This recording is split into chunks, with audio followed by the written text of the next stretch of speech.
presidente. Senhores internautas, estamos aqui nesta sexta-feira com o nosso programa Amazônia em Debate. Nós vamos falar sobre assuntos relacionados ao estado do Amazonas e sobre a política nacional. E o nosso entrevistado de hoje é o deputado federal pelo Partido dos Trabalhadores, José Ricardo. Ele vai falar sobre os assuntos pertinentes à política e às necessidades do nosso estado. Deputado, fique à vontade para se apresentar aos nossos seguidores. Ok, bom dia, Eliezer, bom dia a todos os internautas, todos que estão acompanhando nessa transmissão aqui do portal Leia Mais, né? E esse programa, que eu acho que é o debate, é isso que nós precisamos, e é muito oportuno o nome, né? Amazônia em Debate. Eu acho que nós temos que estar debatendo as questões que interessam a população, ainda mais no momento político que nós estamos vivendo no Brasil e aqui no Amazonas, e as decisões que estão sendo tomadas em Brasília que afetam o nosso estado, afeta Manaus, afeta, portanto, a vida das pessoas. Então, estamos aqui à disposição para a gente conversar um pouco sobre isso, sobre o nosso mandato, e é uma satisfação estar aqui participando, então, aqui do seu programa. Aí. Deputado, o cenário político manauara está se formando. E o seu nome é uma referência nacional e aparece nas pesquisas como o terceiro para prefeito de Manaus. Fale para o nosso povo qual o objetivo da sua candidatura a prefeito de Manaus. Eliezer, eu hoje estou exercendo o mandato de deputado federal. Já exerci 2 vezes mandato de deputado estadual. Inclusive muito bem votado na capital, né? Sempre foi o segundo mais votado deputado estadual na capital, tanto na primeira eleição, onde o Marcos Rota foi o primeiro, eu fui o segundo, e depois, quando fui reeleito, o Serafim Correia foi o mais votado da capital, e eu fui o segundo mais votado para deputado estadual. Para federal, eu fui mais votado do Amazonas e também de Manaus. E fui candidato a prefeito em 2016, onde fiquei, diria assim, no empate técnico em terceiro lugar, porque em terceiro, com um número de votos muito próximo, ficou o Silas Câmara, o Serafim Correia e eu. Na verdade, foi primeiro o Silas, depois eu, aí o Serafim. 113.000, 114.000 votos. Os 3 tivemos empate técnico. E na eleição para governador, que teve a eleição para substituir o Zé Melo, eu fui candidato também. E aqui na capital, eu fui o terceiro mais votado. Então, sempre tive uma boa votação na capital. Fui vereador 2 vezes também eleito, com uma boa votação. E desde a época de vereador, a gente debate os problemas da cidade de Manaus. A gente faz a discussão política, propostas para resolver os problemas. Eu ando muito, eu visito os bairros. Eu estou em Brasília 3 dias, geralmente são os 3 dias que tem que ficar lá. Nos outros dias eu estou em Manaus. E direto na rua. Por exemplo, hoje, logo cedo, eu estava em cima da minha Kombi, prestando contas, lá na Manaus Moderna. Lá na beira do rio, né, em frente lá do Porto da Manaus Moderna, em frente da feira da Manaus Moderna, falando dos trabalhos, dos projetos, que essa é a prática que eu tenho, né? Toda semana, dia de sexta-feira e segunda-feira, eu estou em cima da minha Kombi velha, prestando contas, falando do trabalho, dos projetos. E eu já há muito tempo, a gente debate soluções para os problemas da cidade de Manaus. Não é só falar, só criticar os prefeitos, os governantes, mas também discutir propostas. Por exemplo, qual é a solução para o transporte coletivo? Está muito ruim em Manaus há anos. Qual é a situação nos bairros, dos bairros, das ruas, da iluminação, do cuidado nos bairros? Situação que envolve as escolas. Nós temos 1/3 das escolas municipais são alugadas, são instalações precárias alugadas. Tem que ter uma escola decente, há muito tempo o prefeito não constrói. E assim vai. Então nós temos problemas, por exemplo, na área da saúde, que não chega a 50% a cobertura básica na atenção através de unidades básicas de saúde. Então você vê que boa parte da população tem que correr para o Estado, pronto-socorro, SPA, para poder ter um clínico geral, porque deveria estar no município. Então, todas essas situações nos fazem nos preocupar com a cidade. Então, eu estou pré-candidato a prefeito, estou aí dentro do Partido dos Trabalhadores fazendo a discussão para a confirmação do meu nome, mas já tenho à disposição, já tenho a decisão pessoal, e não só pessoal, mas de muita gente, de muitos grupos da sociedade, dentro do partido e fora do partido, principalmente fora, que cobram, insistem que eu seja candidato a prefeito nessa eleição. E a gente não fica só na fala, nós estamos também organizando já alguns debates com propostas para construir um plano de governo, porque tem que ser uma coisa participativa. Então já realizei um debate sobre os recursos da saúde, da educação, do Fundeb, tivemos um debate sobre moradia, tivemos uma discussão sobre a questão urbana, a organização da cidade, a questão da geografia com trânsito, com transporte, mas a gente vai falar do transporte no momento oportuno. E agora, na semana que vem, vou ter um debate sobre assistência social, para discutir as políticas de atenção às pessoas, como idosos, crianças, mulheres vítimas da violência, as pessoas com deficiência, portanto, a acessibilidade da cidade. Então, eu, há muito tempo, estou aí discutindo os problemas da cidade e nos preparando para, uma vez eleito, cuidar da cidade, cuidar das pessoas, dar atenção devida, porque é o lugar que a gente mora, e tem que ser um lugar bom, agradável, no bairro, com vida, e não com morte, com medo, com falta de segurança, Nós temos que fazer alguma coisa para melhorar a vida nos bairros. Deputado, nós temos um problema aqui na cidade, não sei se é do seu conhecimento, mas é sobre transporte coletivo. Transporte coletivo, o modal, transporte executivo. Esse modal, ele foi implantado em Manaus, na administração de Serafim Correia. Só que existe um problema muito complicado em que desde a administração de Serafim Correia até o exato momento não foi feito a licitação. O processo licitatório está em aberto. Esse processo licitatório, deputado, traz um problema grande, é que essas cooperativas, elas não têm segurança de financiamento. Não tem como fazer financiamento à frota, para renovar a frota, e eles ficam muito nessa dependência, dependendo apenas do próprio capital. Eles têm que ter o próprio capital. Não tem instituição nenhuma que venha ajudá-los. Qual é a sua opinião sobre isso? Se o senhor prefeito eleito, o senhor vai tratar desse assunto, tocar esse processo licitatório, ou vai continuar a mesma coisa? Na verdade, Eliezer, nós temos que fazer uma discussão sobre um plano de mobilidade urbana na cidade de Manaus. Porque nós temos, desde quando foi criado o Ministério das Cidades, onde havia um foco muito forte para alocar recursos para as cidades, os grandes centros urbanos, regiões metropolitanas. Manaus também está dentro de uma configuração de região metropolitana, embora não tenha as mesmas características de regiões metropolitanas de outros estados, como é o caso lá de Belém, muitas cidades conurbadas, ou seja, toda a ocupação urbana de uma cidade para outra, tá tudo interligado. Então, temos que ter o plano de mobilidade, que envolve todas as formas de transporte e de locomoção e de deslocamento das pessoas. Porque você tem que olhar as vias, as ruas, fazer um planejamento adequado, em função do pedestre, em função de ciclistas, porque nós temos que ampliar também as possibilidades de ter ciclovias, ciclofaixas. Você tem que ver a questão em si do transporte coletivo de massa, transporte tradicional, transporte alternativo, transporte especial, transporte executivo. Então você vê que tem várias questões que precisam ser resolvidas. Então isso tem que ser parte de um planejamento.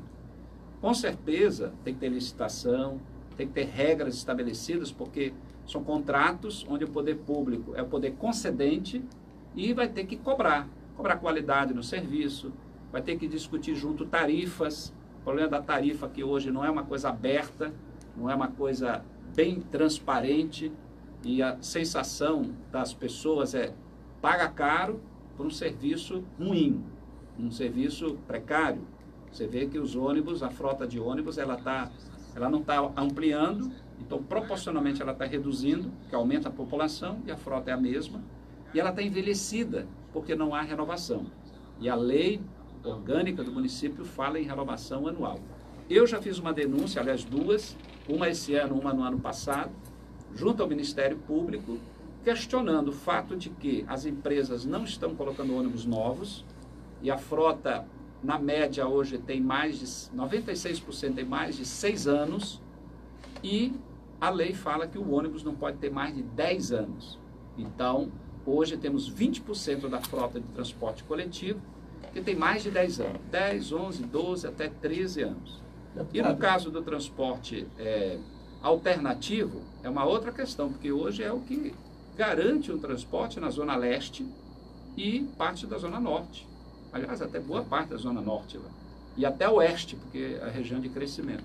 Então, no caso, o transporte, todas as modalidades vão ter que ser bem discutidas, de forma aberta, ter licitações, ter regras para ser cobrado e a população também cobrar pela qualidade do serviço.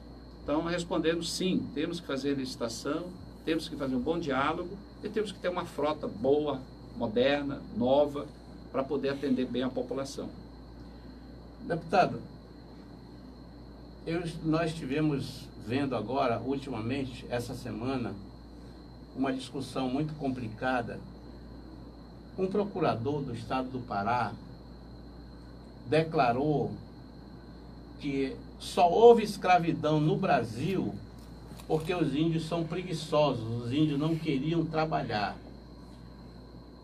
Essa declaração ela foi confirmada pelo nosso presidente e eu queria saber do senhor qual é a sua opinião sobre esse assunto. Não, é um absurdo. Já que o senhor é membro da comissão da Amazônia, né? Isso. Então, esse problema, ele abrange exatamente a sua comissão. Eu queria a sua opinião sobre isso. Eu faço parte da Comissão de Desenvolvimento Regional e Amazônia.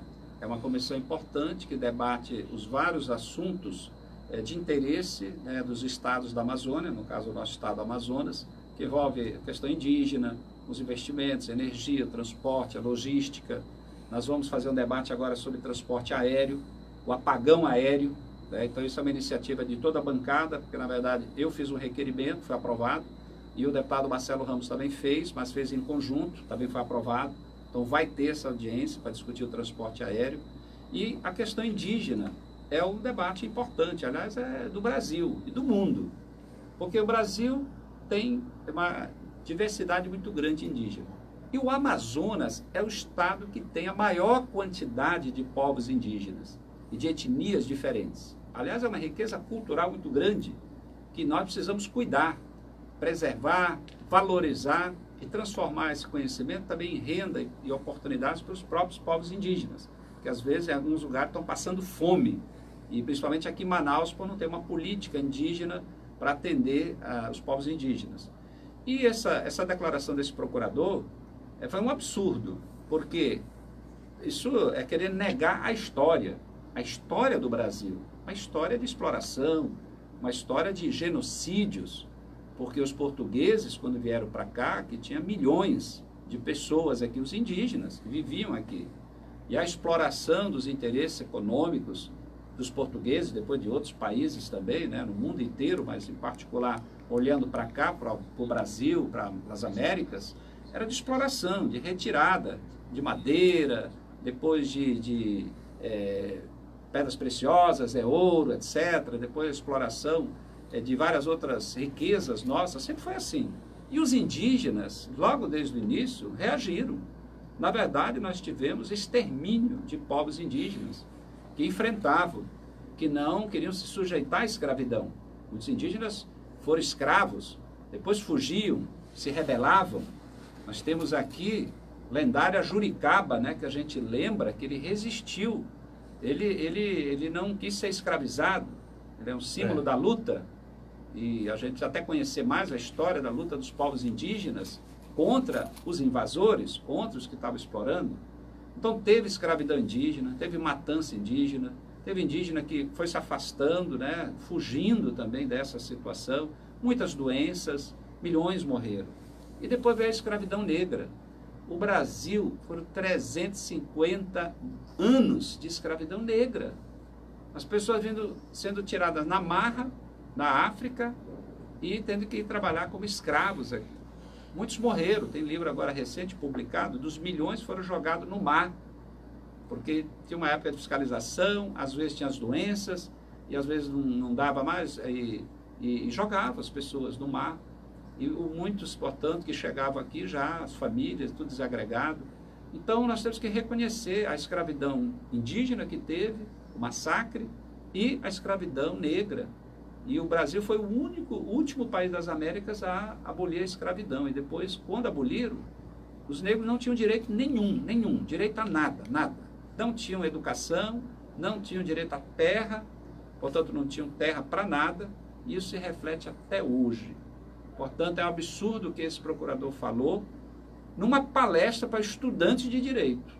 Quer dizer, olha só que essa pessoa está querendo ensinar, quer mudar a história, quer negar a verdade e, portanto, o que aconteceu com os indígenas e tal. Então tem que ser reprovado, muita gente falou, me manifestei também, e acho que nós temos que valorizar a história, conhecer mais a história. Por isso que eu digo, nós temos que conhecer a história do nosso estado, da nossa cidade, dos povos, das pessoas que lutaram para melhorar a cidade, o povo, e garantir direitos das pessoas. Deputado, vamos mudar um pouquinho de assunto, também é importante para a nossa cidade, para o nosso estado. Os municípios do interior hoje enfrentam muita dificuldade financeira. Existem municípios daqui do Amazonas que estão há 6 meses, veja bem, estão há 6 meses com o salário atrasado dos servidores, né? Nós temos inclusive um problema em Alvarães, que os servidores públicos estão sofrendo as terríveis necessidades. A prefeitura está com o salário atrasado há 6 meses. Qual a sua opinião sobre esse assunto? Olha, eu também já vi vários municípios, né, pessoas me telefonando, falando do atraso, né, de pagamentos, professores, principalmente professores também telefonando, assim como aqui na capital, trabalhadores de empresas terceirizadas, que também, quase todas as empresas terceirizadas estão tendo algum tipo de problema quanto a pagamento, de atrasos, e até algumas que não estão recolhendo nem as obrigações trabalhistas e previdenciárias. Mas nós estamos vendo, primeiro, a economia a nível de Brasil está muito ruim, isso tem reflexo aqui no estado. A Zona Franca produz, o polo industrial produz produtos para o mercado interno, e o mercado interno depende do poder aquisitivo da população. Então hoje caiu muito, no atual governo caiu mais ainda, porque não tem mais aumento real do salário mínimo, você tem congelamento de salários, você tem demissões, portanto o desemprego muito elevado, então as pessoas deixam de comprar também. Isso tudo tem reflexo aqui no nosso polo industrial. Menos faturamento, menos arrecadação pública, menos ICMS, menos repasse para os municípios. Tanto do ICMS arrecadado, que é distribuído para os municípios, 25%, como a transferência federal, dos vários impostos. Então, tem muitos municípios com problema seríssimo por conta do repasse reduzido ou congelado, que às vezes você aumenta as despesas, ou despesas naturalmente aumentam, mas o repasse é o mesmo. Então esse é um fator. A outra é que também temos muitas situações de municípios que não há um controle adequado em relação à despesa com o pessoal, que é uma questão que envolve os limites, né, relacionados à responsabilidade fiscal. Mas aí eu não tenho todos os dados, porque a gente sabe que tem municípios que estão bem organizados e alguns outros municípios estão no limite ou já ultrapassaram. Mas o certo é que hoje, como a economia está ruim a nível nacional, o atual governo, os reflexos são para os municípios. A ponto de agora, lá no Congresso, na Câmara dos Deputados, ter proposta que o governo mandou, o governo federal mandou, para extinguir municípios. Para extinguir municípios até 5 mil habitantes e que tenham uma arrecadação própria de menor do que 10%, né, daquilo que recebe. Portanto, o Amazonas tem um município que se enquadra aí, que é Japurá, mas tem estados que são mais de 100 municípios, 50 municípios. São em torno de 1.200, quase 1.300 municípios no Brasil que o governo quer extinguir. Em vez de fortalecer, de descentralizar mais os recursos, repassar mais recursos federais, eles estão querendo acabar. É um absurdo um negócio desse. Deputado, essa pergunta que eu lhe fiz agora, ela é pergunta de internauta. Internauta, porque nós disponibilizamos o nosso telefone para que fizesse pergunta. Então, o internauta fez essa pergunta que no município de Alvarães, a coisa está feia, né? Está feia. Agora, eu quero falar com o senhor... Mas só aproveitando aí Alvarães, Eliezer, eu estive lá visitando alguns municípios agora no recesso, no meio do ano.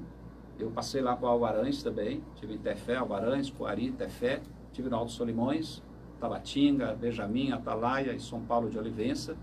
E Alvarães eu estive lá, conversei lá com o padre Melon, né, conversando com ele, fiz uma visita, encontrei até os vereadores, estive lá na Câmara Municipal, tive uma reunião lá para ver os problemas. E aí me lembro que eles estavam falando das grandes dificuldades do município lá, situação muito difícil. E eu, inclusive, uma das emendas que eu encaminhei para o governo federal foi para a construção da área da assistência social de um CRAS lá no município de Alvarães. Mas esse é através do governo do estado, investimento a ser feito lá para dar uma atenção na área da assistência social às crianças, idosos, mulheres, pessoas com deficiência. Então, aproveito para fazer esse registro aí, a minha preocupação com Alvarães, o município onde o povo está muito sofrido e agora os funcionários estão deixando de receber o salário. Deputado, nós temos um problema muito complicado no Amazonas e também no país de um modo geral. Nós estamos enfrentando tráfico de drogas. O tráfico de drogas e o uso de drogas, ele campeia no todo o Amazonas. Todos os municípios hoje estão passando por esse problema da droga. Então, por menor que seja o município, há esse problema. Eu queria sua opinião sobre isso, se tem alguma proposta para essa redução da droga nos municípios. E é interessante porque a gente vê, né, que realmente todos os municípios, todos eles que eu visitei, você tinha lá o relato, ora de um professor, ora no delegado de polícia, porque eu visitei as delegacias e vendo a situação dos presos também, a maioria jovens. Eu fui em todas as delegacias de polícia do interior do estado, todos os municípios eu visitei, ainda como deputado estadual, e o relato é esse, que a maior parte das delegacias está cheia de presos, a maioria jovens, e a maioria por algum envolvimento com a questão das drogas, venda das drogas, uso de droga, e com isso acabou com algum ato de violência, alguma coisa assim. E muitas vezes sem defesa, sem apoio, sem acolhida, sem nada para tirá-lo. Então eu vi padre, pastor, delegado, professores, mães, dizendo alguma coisa tem que ser feita para tirar meu filho das drogas, sair desse mundo de venda de drogas e etc. Então é um problema muito dramático para as famílias e faz parte desse contexto da violência que nós temos na sociedade. Então, combater as drogas, combater o tráfico de drogas, o narcotráfico, esse é o grande desafio que a gente está tendo hoje em dia na questão da segurança pública. O que a gente está defendendo a nível federal? Que o governo federal tem que fazer mais investimento para a segurança nas fronteiras. Tem que fazer o enfrentamento do grande narcotráfico. Porque, às vezes, a polícia é chamada para prender o jovem que está vendendo droga, que é um crime. Mas é aqui na ponta. Mas ele tem que enfrentar o grande, da onde vem o grosso das drogas. Então, tem que ter investimento nas fronteiras. Quase não tem polícia federal. Eles desmontaram a estrutura de vários órgãos federais de fiscalização, próprio IBAMA, FUNAI agora também está com estrutura precária, demitiram gente, menos recurso. O próprio Exército tem dificuldade para o seu trabalho. Às vezes falta combustível para a aeronáutica, para os aviões fazer o transporte de tropas. Então tem que ter uma prioridade o governo federal para essa região de fronteiras, por onde vem um volume muito grande de drogas que passam pelo Brasil, passam pelo Amazonas e vão para outros estados. Agora, a outra ponta é trabalhar as pessoas com dependência química. Eu vejo assim que o governo tem pouco investimento para ter instituições para tirar o jovem da droga ou tirar alguém da droga. Quem é que faz o trabalho? A maioria das vezes são igrejas. Nós temos a Fazenda Esperança, nós temos o Desafio Jovem, nós temos várias iniciativas, mas são da sociedade civil. Temos uma instituição do Estado que fica lá para a estrada, eu não me lembro o nome, não sei o que, Aziz, né, que é o nome da instituição, mas funciona com muita dificuldade. Por essa razão, eu também direcionei emendas do orçamento da União, das minhas emendas individuais, para duas instituições, que é o caso da Fazenda Esperança e o Desafio Jovem, que faz um trabalho para tirar as pessoas das drogas, que querem sair dessa situação. E eu vejo que nós temos que fazer um trabalho forte com a juventude, porque é muito pai e mãe chorando porque o filho está nas drogas. Das drogas acaba, às vezes, entrando no mundo da criminalidade. Tem desemprego, tem muitos problemas, mas, às vezes, o crime organizado, ele acaba dando uma mãozinha maior para um jovem do que o poder público, do que a sociedade. E é quando você olha, tem lá um adolescente, um jovem com uma arma na mão, assaltando e roubando, até mesmo para continuar a sua dependência, o seu vício.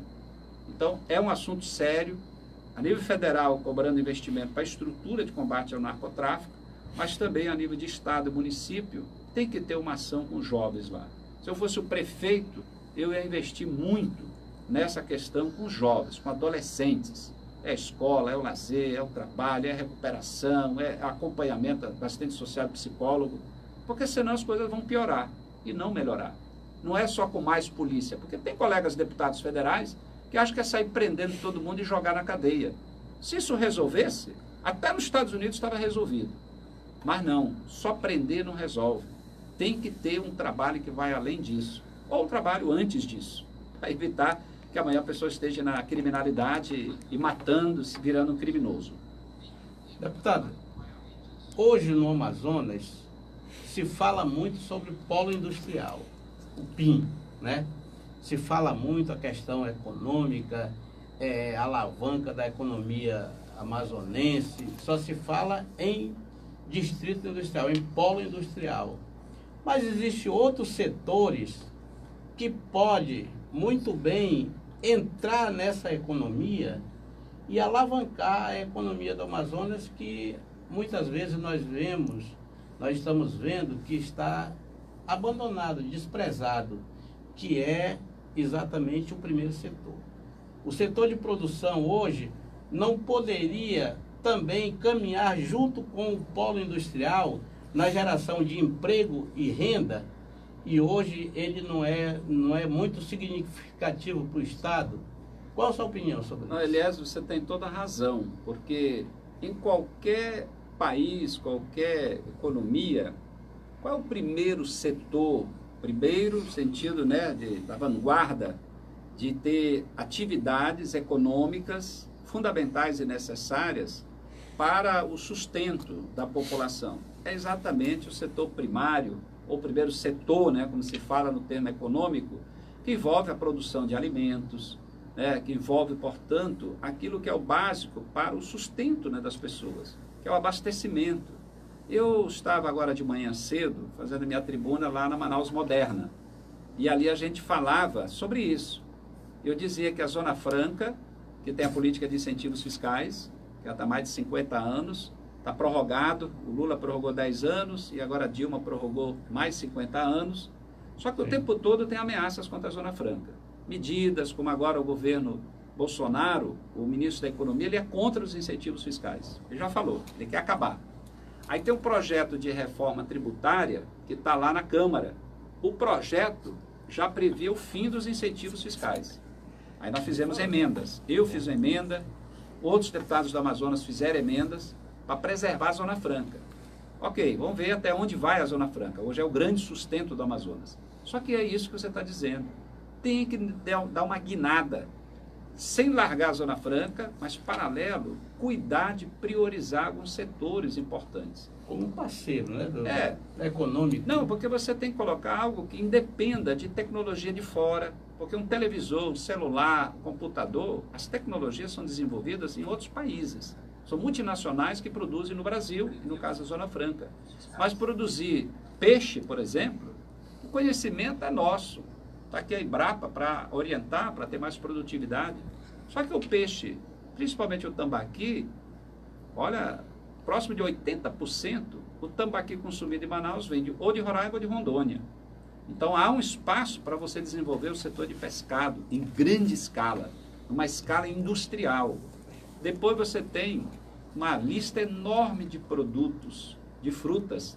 Enquanto eu falava lá na tribuna, agora de manhã, chegou um senhor que aqui próximo, aqui mesmo no município de Manaus, mas na área rural, ele está produzindo um vinho de açaí, né? Mas já em garrafa, uma coisa já mais trabalhada, e ele estava ali me mostrando, eu estava divulgando, ele dizendo que ele vende bem. Claro, o açaí vende bem em qualquer lugar, do mundo inclusive, exportação, Brasil, consumo, mas a lista de produtos nossos, regionais, é grande. Então você tem razão, nós temos que dar prioridade nisso aqui, isso gera renda em grande escala, e é o caminho que a gente tem para poder, eu arriscaria incluir o turismo também. O turismo é um assunto que a gente podia se alongar também, mas só para citar o turismo, porque o mundo inteiro quer conhecer a nossa região, conhecer os indígenas, conhecer rios, floresta. Então nós podemos melhorar isso desde que dê condições melhores para o turismo. Deputado, eu estive conversando com uma pessoa que ele é empresário na área de turismo, um empreendedor na área de turismo. Então, questionando com ele sobre esse assunto, como poderia ser alavancado o turismo no estado do Amazonas, ele me deu uma notícia muito ruim. Ele disse que o governo e as prefeituras dos municípios, ao invés de ajudar, atrapalham a realizar o trabalho de turismo no Amazonas. Qual a sua opinião sobre isso? Não, o turismo, como eu disse, é um assunto que ele merece uma atenção adequada para fazer um debate, uma discussão, porque você tem realmente vários fatores que podem tanto ajudar a melhorar o turismo, como as coisas ficarem como estão ou até piorar. A primeira questão maior está relacionada à infraestrutura, ao transporte. Você vê que nós estamos com um apagão aéreo para o interior do estado. Como é que a pessoa vai visitar municípios do interior se nós temos problema no transporte aéreo?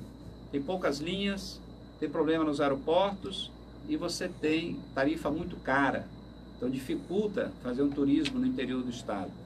Depois você tem um problema de comunicação. Hoje a pessoa viaja o mundo inteiro, mas ela quer internet, ela quer a comunicação, porque isso também gera segurança, poder se comunicar com as pessoas, com família, e com as instituições necessárias, até mesmo por uma questão de segurança mesmo, né?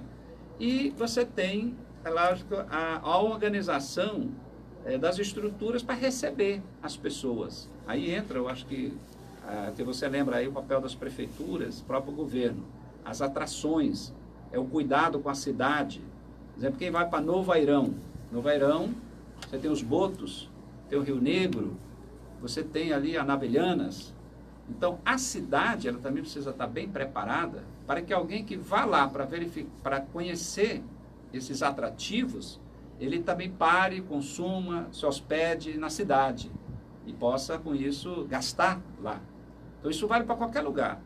Então, tem que haver um entendimento que turismo tem que ser prioridade. Aí, cada um tem que fazer a sua parte, claro. Prefeitura, governo do estado, governo federal. Quem vem para Manaus, nós temos que arrumar um motivo para a pessoa ficar um dia a mais. Por exemplo, se alguém quiser conhecer os peixes aqui da Amazônia, vai conhecer aonde? Tem que ir lá no mercado ver um peixe morto, né? lá na feira, no mercado. Mas onde é que tem um aquário? Nós não temos nenhum aquário para mostrar os peixes vivos, nadando ali, ver toda essa diversidade. Os animais, o zoológico do Hotel Tropical está para fechar, o do Signes é o que sobrevive. Prefeitura não tem nenhum. Se eu fosse prefeito, estou repetindo isso, essa é uma questão importante. cuidar de ter atrativos na cidade para que o turista permaneça na cidade um dia, 2 dias a mais. Vou acrescentar mais, os indígenas. Poxa, nós temos quase 30 mil indígenas aqui na cidade. Então você tem que ter um espaço, uma cidade indígena, onde a pessoa vai lá, onde tem artesanato, onde tem dança, onde tem a comida, onde tem as informações, o conhecimento sobre aqueles povos, a história, tudo. É mais uma atração turística importante e gera renda para os povos indígenas. Então tem muitas coisas a serem feitas, claro que tem que ser bem debatido, né, com todos envolvidos, com quem trabalha no turismo, que conhece às vezes até mais, e precisa ser ouvido. Não sei se o prefeito e o governador estão ouvindo todo mundo que trabalha para ver os problemas e aí resolver esses problemas para melhorar o turismo. Deputado, nós estamos aqui trabalhando para o internauta. E o internauta, ele está fazendo pergunta aqui para o senhor, entendeu?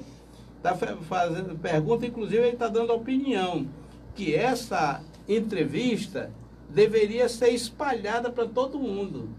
Né? Ele está dizendo aqui, é o José C. Valim. Ele está lhe questionando aqui para o senhor falar um pouco sobre o transporte coletivo, que em Manaus anda caótico. A estrutura do transporte coletivo está um caos. Então, ele está pedindo a sua opinião aqui sobre exatamente isso. O senhor já falou um pouquinho sobre isso, mas ele está querendo que o senhor se aprofunde mais nessa questão. Eu agradeço aí ao José Valim, né? José Valim. Que está acompanhando aqui a nossa entrevista. E tem razão, esse é um assunto assim, importantíssimo para a população da cidade de Manaus, que é o transporte coletivo. E como eu mencionei antes, o transporte é um serviço considerado essencial, está na categoria de essencial. Ele é um direito social também, que está na Constituição, foi incluso, inclusive pela deputada Luísa Erundina, na lista dos direitos sociais do cidadão, porque é o direito de ir e vir, que é um outro artigo da Constituição, e, portanto, o serviço tem que ser, conforme a lei orgânica do município, um serviço de qualidade, um serviço seguro e um serviço com preço justo. Quando a gente vai olhar hoje, o preço não é justo. Por quê? Porque você não tem um serviço de qualidade, não tem um serviço seguro. Então tem que ter um investimento, eu acho que tem que ter uma intervenção no sistema de transporte. Temos hoje, se não me engano, são 9 empresas que operam todas as linhas de ônibus. O ex-vereador Valdemir José tinha feito um levantamento e descobriu que quase 100% das linhas, a quantidade de ônibus é menor do que aquilo que foi contratado e a quantidade de viagens feitas por cada ônibus também é num número menor do que foi contratado. Então, comentários fortes sobre essa questão de que as empresas, os empresários de ônibus, estão pressionando a prefeitura a aumentar a tarifa dos ônibus. Inclusive, com isso, eles estão reduzindo a frota, alegando que não tem dinheiro nem para comprar o combustível. Aí reduz a frota para prejudicar a população. Qual a sua opinião sobre isso? Não, mostra a situação gravíssima que nós nos encontramos em Manaus em relação ao transporte. Porque é notório, tá ali, todo mundo vê todo dia os ônibus pifando, ônibus articulados não se aguentam. Eu estava no Terminal 5 esses dias, o ônibus articulado saindo do terminal, fazendo a curva, a parte do meio toda encostada no chão, se arrastando, e são os ônibus que já deveriam ter saído de circulação, e você não tem uma intervenção no sistema. Os empresários querem aumentar a tarifa de novo. Isso realmente estão pressionando. Os funcionários, os trabalhadores também estão querendo uma atualização de salário, então está tendo mais uma pressão. E acaba que o prefeito muitas vezes ele concede reajuste, ou então os empresários conseguem logo uma decisão judicial para reajustar, e às vezes a prefeitura acaba não recorrendo. O certo é que tem que ter uma intervenção. Não tem como continuar desse jeito. Como é que é possível uma cidade, Manaus, a 7ª maior capital desse país, mais de 2 milhões de habitantes, e nós estamos com um sistema precaríssimo. E é bom lembrar que na Copa do Mundo, Manaus foi subsede da Copa do Mundo. Todas as sedes de Copa do Mundo receberam recursos para investir na mobilidade, no transporte e no trânsito.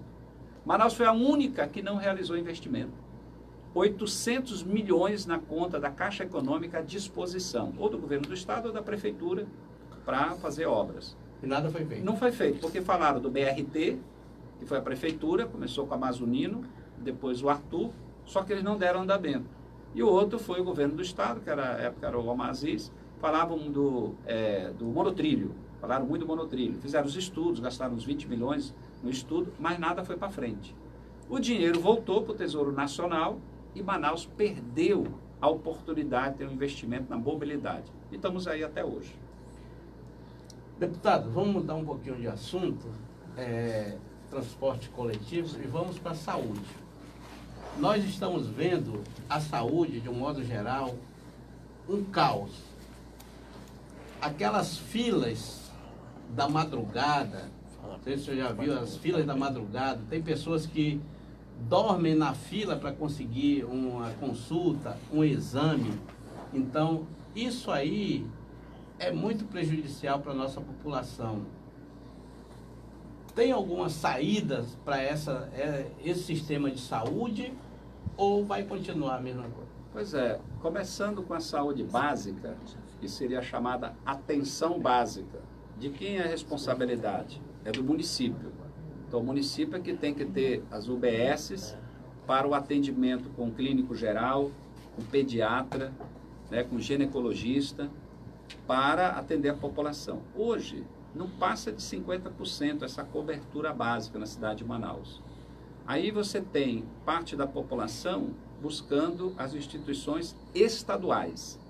Quais são? Pronto-socorros, que são poucos, SPAs. O governador Zé Melo queria acabar com os SPAs e também com os CAICs e CAIMs, porque atende crianças e idosos. CAIMs, CAICs e SPAs, a maioria é atenção básica. Então é o Estado que está prestando esse serviço. Então, e a Prefeitura não está ampliando a rede de atenção básica. Mas essa é a parte. A outra é a especializada. Aí vem os hospitais, aí vem os médicos especialistas. Aí é que vem talvez o drama maior, que é o problema dos exames, das cirurgias, das internações, onde muita gente está em filas, não só a fila física, mas também filas virtuais. Tem o sistema de regulação do Estado, que pelo visto não está funcionando plenamente. Então as pessoas acabam entrando em filas à noite, ou então tendo que juntar dinheiro para fazer um exame particular. Essa foi uma das razões para eu direcionar emendas, mais da metade dos recursos das emendas individuais foi para a saúde. Foi 8 milhões e meio, mais ou menos, que eu direcionei tudo para a saúde do orçamento do ano que vem. Então tem recursos que eu coloquei para o Francisca Mendes, para compra de equipamentos para exames, para o Hemoan, que está terminando o prédio, está equipando para ampliar o atendimento, para o SECOM, que tem vários projetos, mas um dos projetos que eu estou apoiando lá, também para ampliar o atendimento, conversamos lá com a direção, também recursos para o Hospital Tropical, falta a compra de um equipamento, de um tomógrafo, que já está pifado há muito tempo, então, para exames. O Hospital Geraldo da Rocha, que fica lá na colônia Antônio Aleixo, que é para o centro cirúrgico, para fazer as cirurgias de os sequelados da hanseníase, e também para o Alfredo da Mata, que faz um trabalho de prevenção em relação à hanseníase e doenças tropicais no interior do estado. Então, assim, a saúde hoje precisaria também de uma atenção prioritária, porque a terceirização que implantaram faz com que muitos trabalhadores hoje não estão recebendo os seus salários, o salário atrasado de várias empresas terceirizadas, para técnicos, para os enfermeiros, tem médicos sem receber em dias. Então é uma situação difícil, porque o funcionário não trabalha bem, não atende bem por conta disso, e quem sofre é a população. Então eu diria assim, tem que investir mais nessa área de equipamentos para exames, para diminuir as filas, tem que diminuir essa terceirização e contratar de forma direta o Estado para garantir o pagamento e a continuidade do serviço. Eu acho que tem que ter uma transparência, porque, olha, é tanto contrato na área da saúde, contratos que culminaram em operações da Polícia Federal devido ao desvio de dinheiro. Eu acho que tem que ser tudo divulgado para a gente saber, afinal de contas, o que estão pagando, para onde está indo esses mais de 2 bilhões, que é o orçamento da saúde, e toda hora tem reclamação no atendimento. Deputado, nós estamos chegando ao final da nossa entrevista os assuntos que o senhor tem a discutir são muito bons e nós poderíamos ficar aqui mais tempo. Mas, desde já, eu já lhe convido para outra oportunidade. Se o senhor tiver a sua agenda aí, na sua agenda, um espaço que venha falar novamente ao nosso público, nós agradecemos. Agora eu queria fazer uma pergunta, uma última pergunta, para o senhor responder rapidamente, é sobre essa proposta do psicólogo e do assistente social nas escolas públicas. Como é que está essa situação? Então, enquanto eu estava como deputado estadual, eu apresentei projeto, numa sequência de vários anos, sempre era reprovado, para incluir psicólogo nas escolas, e o ex-deputado estadual Luiz Castro, ele apresentava para assistente social. Nós dois sempre juntos, defendendo essas duas categorias para incluir na escola. E sempre era rejeitado o projeto de lei. No final, nós decidimos fazer uma PEC, uma proposta de emenda à Constituição, para colocar na Constituição do Estado. E conseguimos aprovar. Então está lá. Eu, inclusive, incluí nutricionista também. Então, hoje, na Constituição do Estado do Amazonas, está lá, psicóloga, assistente social, nutricionista, que tem que ter esses profissionais também nas escolas. Agora, a nível federal, quando eu cheguei lá, um dos meus primeiros projetos foi exatamente apresentar uma PEC para incluir esses 3 profissionais na escola a nível nacional. Então, para colocar na Constituição. Essa é a minha PEC. Eu dei entrada, está em tramitação. Eu consegui umas 180 assinaturas de deputados a favor dessa minha PEC. Isso para dar entrada. Agora ela vai ser discutida, vai levar um certo tempo. Mas só que nós descobrimos que tinha um projeto desde o ano 2000 que estava lá meio adormecido, e aí nós cobramos, e teve uma deputada que foi a que realmente cobrou mais, que foi a deputada Rejane Dias, que é lá do Piauí, do PT do Piauí, e ela encampou logo isso aí, e a gente apoiou. E esse projeto foi logo para votação, foi aprovado para incluir assistente social e psicólogo nas escolas, é um projeto de lei, e foi aprovado. E foi para o Bolsonaro, e o Bolsonaro vetou, foi contrário. E esse veto foi votado essa semana, e o veto foi derrubado, e o projeto continua valendo, portanto, lei. Agora vai ser publicado como uma lei. É uma lei. Claro que o pessoal pode questionar depois a lei, mas vai ser já uma lei que vai ser publicada dizendo que toda escola tem que ter assistente social e psicólogo. Se derrubar essa lei, alguém entrar na justiça, alguma coisa assim, de qualquer forma tem a PEC que eu dei entrada, e se a gente conseguir aprová-la, aí não tem como derrubar, porque é emenda à Constituição. Se a gente conseguir aprovar, é definitivo. Por hora, a lei foi aprovada, muita luta, parabéns aos assistentes sociais que lutaram, psicólogos, e várias pessoas se envolveram para poder essa lei existir. Então, senhores internautas, nós estamos encerrando o nosso programa de entrevistas aqui com o deputado federal José Ricardo. Eu queria que ele fizesse a finalização da entrevista, falando para o nosso público, dando o seu bom dia a todos. Tá certo. Primeiro eu quero agradecer, Eliezer, pela oportunidade de a gente poder vir aqui conversar, aqui no portal Leia Mais, e participar aqui desse debate, né, da Amazônia em Debate. E muito oportuno. Eu me coloco à disposição para, em outro dia também, vir aqui, tratarmos de outros assuntos também. E quero agradecer as pessoas que acompanham o meu mandato no dia a dia, através das redes sociais. Tem aí o Facebook, tem o Instagram, que é o Zé Ricardo AM. Zé Ricardo com Z, né? Tudo junto. Zé Ricardo AM. E as pessoas que mandam sugestões, mandam ideias, críticas também, recebo muitas críticas. Tem as construtivas, né? Com ideias, mas também tem aquelas pessoas que vão lá só para xingar, né? Hoje em dia, você vê aí tanta coisa aí pela internet, às vezes até coisas exageradas ou mentiras. Tem o fake news também. Então, acho que a gente tem que prezar para usar bem esse meio de comunicação. Então, eu só tenho a agradecer, estou à disposição, estou em Brasília toda semana, volto, estamos aqui em Manaus todo dia, lutando para melhorar a vida da população. E eu estou pré-candidato a prefeito, né, a eleição do ano que vem, e vamos estar discutindo junto. Aproveito para convidar para sexta-feira que vem, de manhã, na Escola Técnica, no IFAM, Escola Agrotécnica, lá na Zona Leste, 9 horas em diante, a parte da manhã, vamos debater as políticas de assistência social para a cidade de Manaus. Então, muito obrigado, um grande abraço aí para todos e todas. Quero agradecer aos nossos internautas pela participação ao nosso programa, agradecer ao deputado José Ricardo e agradecer a minha companheira de jornalismo, a Cristiane, que é assessora dele. A Cristiane tem sido uma pessoa muito compreensiva ao que nós pedimos dela e é uma pessoa muito atuante, e eu agradeço a tudo que foi feito para a realização dessa entrevista. Sabemos que o deputado tem uma agenda muito apertada e nós tínhamos muitos assuntos para ser debatido aqui, mas infelizmente o nosso tempo é curto e nós estamos finalizando.